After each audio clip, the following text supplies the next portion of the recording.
Ahsoka E.K. Johnston. Ashley Eckstein shows off her Ahsoka Lego dress. And much, much more. Now, from the Lucasfilm headquarters, it's the Star Wars Show. Hello, I'm Jedi Padawan Obi-Wan Kenobi. And I'm Andi Gutierrez. Welcome to a haunted episode of the Star Wars Show. Do you mean haunted because the set has a couple of Star Wars jack-o'-lanterns on it, or...? That, and legend has it, the ghost of the copy machine that used to live here has returned. Yeah, he got papers and ectoplasm everywhere. Ugh, I mean, he's a ghost. We took his home. And what else is he supposed to do? That's a good point, actually. In case you missed it, late last week, Lucasfilm officially announced that Donald Glover would be playing Lando Calrissian in the untitled Han Solo standalone film. Glover joins Alden Ehrenreich, who is playing Han Solo in the 2018 release, directed by 21 Jump Street and Lego Movie alums Phil Lord and Christopher Miller. In a joint statement, Lord and Miller said, "We're so lucky to have an artist as talented as Donald join us. These are big shoes to fill and an even bigger cape. And this one fits him perfectly, which will save us money on alterations. Also, we'd like to publicly apologize to Donald for ruining his Comic-Con forever." I think this is an inspired casting choice. Yeah, and Yeah, us too. thanks, haunted copy machine. Yeah, in book news, we here at the Star Wars Show would like to send out a huge congratulations to E.K. Johnston, whose Star Wars novel Ahsoka hit #1 on the New York Times bestseller list this past week in the young adult category. Finally, a series of Rogue One standees will soon start appearing in 100 selected IMAX theaters across the country. The standees feature the cast bathed in schematics featuring messages hidden in Arabesh text. And if you take a picture of yourself in front of the standee, you can win a trip to LA for a Rogue One screening at IMAX headquarters. Just be sure to upload your picture to Twitter using the hashtag RogueIMAXSweeps for a chance to win. For more details and rules, check out this link. And for more breaking Star Wars news from across the galaxy, oh, this again. Check out StarWars.com! My name is Nathan Sawaya. We're here in my art studio in Los Angeles, where I have over 5 million Lego bricks, all sorted by shape and color, because I'm an artist that works with Lego to create all of my sculptures. There's something special about Star Wars and Lego. I mean, they are both universally loved, and I think that's why they work so well together. I don't think there's anything in the Star Wars universe that cannot be built out of Lego. I think that's the great thing, is that you can create anything you can imagine. I was speaking with Ashley Eckstein about her upcoming fashion show, and we just sparked this idea of, well, what if we could build a dress out of Lego for you to wear? We revealed the dress at Comic-Con at the Her Universe fashion show, and when she walked on stage, the crowd went crazy. Hey guys, Ashley Eckstein here with designer Andrew McLean. Hey there. And we're here at Lucasfilm, and we have the honor to present our one-of-a-kind, never-been-done-before Ahsoka Tano Lego Couture gown. Andrew, how many Lego bricks are on this gown? I'd say there are about 10,000 Lego bricks, probably more. We kind of lost count. And how heavy is it?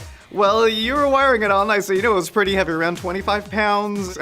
Well, this is the first time Lego has ever been able to walk down a runway. Ahsoka Tano Star Wars Lego Couture here at Lucasfilm.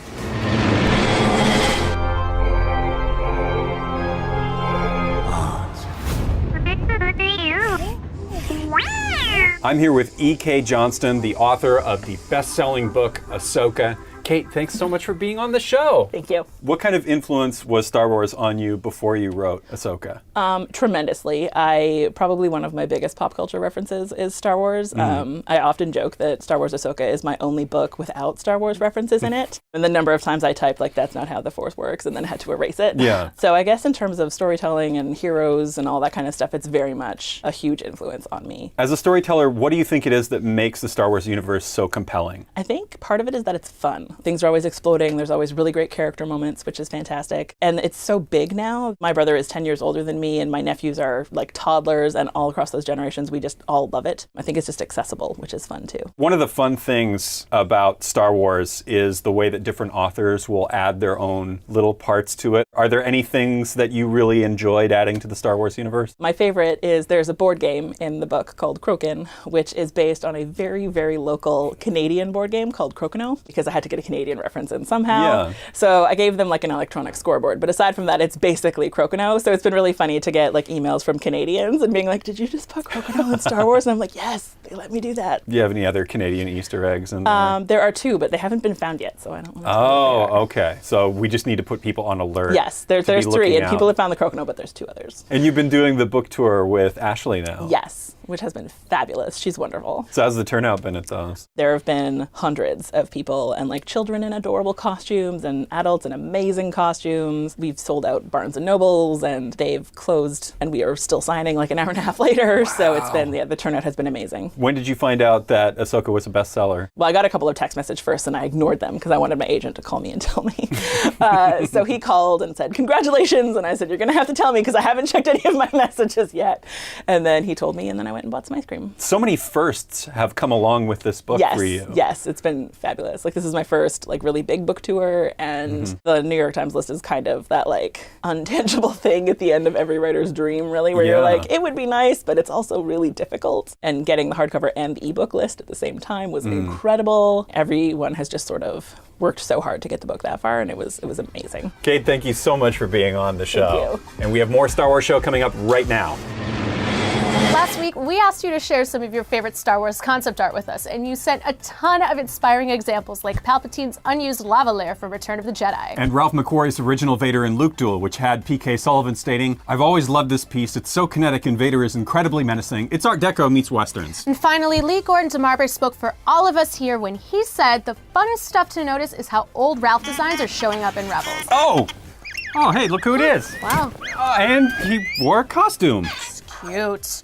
And we want to see your Star Wars Halloween stuff. Send us your carved pumpkins, your costumes, anything you did this year that was spooky in Star Wars. We want to see it. Send it using the hashtag #SpookyStarWars and we will feature our favorites here next week. I have something to say. Oh, we're still doing this bit. Okay, what is it? Be sure to check out the Star Wars After Show presented by Verizon, where Andy, along with a panel of Lucasfilm employees, break down all the happenings in this week's episode of the Star Wars Show. Watch it this Thursday and every Thursday on YouTube.com/Verizon. To